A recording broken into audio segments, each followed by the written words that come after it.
reopen or not to reopen? That is a question that starts off a new week of our down the middle coverage on CNN 10. I'm Carl Azuz. Late last week, the Trump administration issued new guidelines for how the U.S. could reduce restrictions on where people can go and what they can do. It's a three-phase approach. It would start with certain businesses allowing employees to return in limited numbers, and it would eventually lead to schools, gyms, and stadiums being allowed to completely reopen. But these are federal suggestions, not federal law. And President Donald Trump says it'll be up to individual states to decide what to open back up and when. Those decisions will depend on how many coronavirus cases they have and how equipped they are to deal with them. In New York, for instance, there have been more than 240,000 cases of COVID-19, but states like Maine, Montana, and Wyoming have each recorded fewer than 1,000 cases. Many governors and health officials say testing is key to knowing who's spreading the virus and that there's still not enough of that being done across America. President Trump says his administration's working to increase testing and that the U.S. has tested more people than any other country. There have been protests in several states with people asking their governors to open things back up. One organizer says small businesses are being destroyed under the lockdowns. On the other hand, health officials have said the state closures and social distancing laws have been effective in preventing COVID-19 from spreading. So the debate pits economic concerns against health guidelines. And because the disease isn't spread evenly across America, there's no one clear policy that can be applied nationwide. In terms of testing and tracking coronavirus, South Korea has a variety of tools it uses, but critics say what it costs in privacy is enormous. A patient tests positive for the coronavirus. Time is critical to trace where they have been and who they've seen. South Korea says it can access that information in as little as 10 minutes. If I was confirmed with coronavirus, what would you do then? 조사가 필요한 대상자. We put in the mobile phone number, the credit card number, set the time period, and all the information we need appears in our system. Your location from at least 2 days before you noticed you had symptoms, how long you spent in each place, how busy the area might have been. Mobile emergency alerts are then sent out to the public, sometimes 6 or 7 a day, telling you about cases in your area. It wasn't always this fast. The KCDC says it took up to 48 hours to get the same information 5 years ago during the MERS outbreak. Criticism of a slow response at the time led to the law being changed. So officials can now use patient statements, mobile records, credit card transactions, CCTV footage for an accurate tracing of transmission. One recent example in my neighbourhood shows just how much detail is being shared with the public by both the government and local businesses. For example, I know the exact locations this individual went to. I know the door that they used in order to get inside my local supermarket. I even know that they bought dried chili peppers at the self-checkout. So could this model be used elsewhere? This is not advanced technology. The difference is, will other countries have laws allowing them to use this personal information? There are plenty of coronavirus apps here, a map showing every case in your neighbourhood and around the country, started by students, adopted by the government, and an app showing which pharmacies currently have masks in stock. But the government says it is this system, using big data to track citizens who tested positive, that has been the key first step in their policy of trace, test, treat. Paula Hancock's CNN Seoul.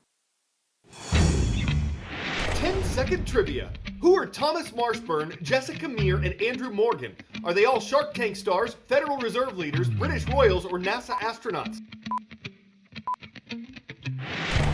All three of these people have spent time in space as NASA astronauts.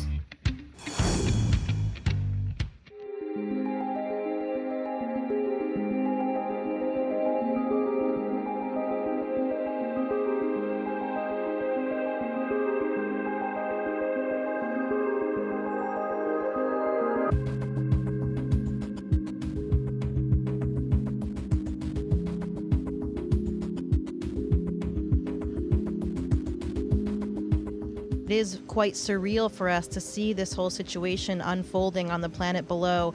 We can tell you that the Earth still looks just as stunning as always from up here, so it's difficult to believe all the changes that have taken place since both of us have been up here.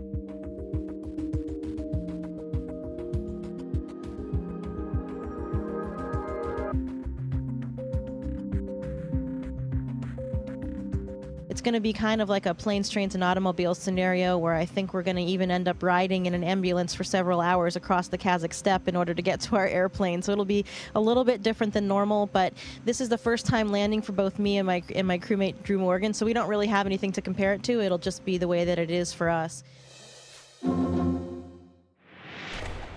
Veterans across America are once again answering the call to serve, this time in the fight against coronavirus. Team Rubicon, a disaster response organization, is among the nonprofits mobilizing their volunteers. It's made up of veterans. Some are helping with large-scale efforts. Some are doing the grocery shopping for elderly neighbors. Team Rubicon's founder is a CNN hero. The coronavirus is pushing healthcare workers and first responders to their limits. But they're good. But volunteers are also stepping up to help those in need. One of those is 2012 CNN hero Jake Wood, a former Marine who served in Iraq and Afghanistan. For the last 10 years, Jake's nonprofit, Team Rubicon, has deployed veterans in response to more than 500 natural and humanitarian disasters.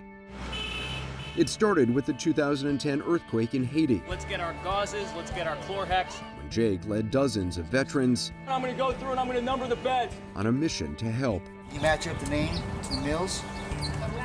Now Jake's group is mobilizing its 100,000 volunteers to respond to the COVID-19 crisis across the country. Is there anything else we can do for you? No, that's it. Team Rubicon has launched a nationwide Neighbors Helping Neighbors campaign. Our volunteers are going in to supply much needed volunteer assistance in operations, logistics, and the execution of food delivery for vulnerable populations. How you doing, okay? Assisting organizations like Feeding America and Meals on Wheels. This food will all be used and maybe redispersed to different soup kitchens, nursing homes. I'm very fortunate to be able to be a part of all this. We're also helping to establish testing and screening sites in collaboration with major healthcare systems. RNs on both, 4 EMTs on both. Soon we'll be operating a 250-bed federal medical station in Santa Clara, California. We can't do this mission if we put ourselves at risk. Safety has to be the #1 priority. It's really important that we follow established guidelines and protocols so that we're not contributing to the problem. I got some meals for you, right? Yes, sir. It's all work that Jake believes veterans are uniquely suited for. These are men and women who have volunteered to serve in harm's way before. They may have taken the uniform off, but they still have service in their hearts. They still have those incredible skills. Couple bags. And in times like this, we should be turning to the veterans in our communities. But Jake wants to help all Americans make a difference in their communities, regardless of whether or not they've served in the military. But they're good. We are hoping that Neighbors Helping Neighbors can become a nationwide call to action for all members of our society. If you're at home and you want to pitch in, go to teamrubiconusa.org/neighbors and find out all the ways that you might be able to get involved with our organization. I'm here because we're all in this together. We're trying to meet the need where we can. To be able to help a little bit fills my heart. Stay together. Here's the newspaper. This is about your community. This is a moment for all Americans to rise to the occasion by thinking about the greater good. We will get through this together because that's what Americans do best. You're welcome. Bye-bye now.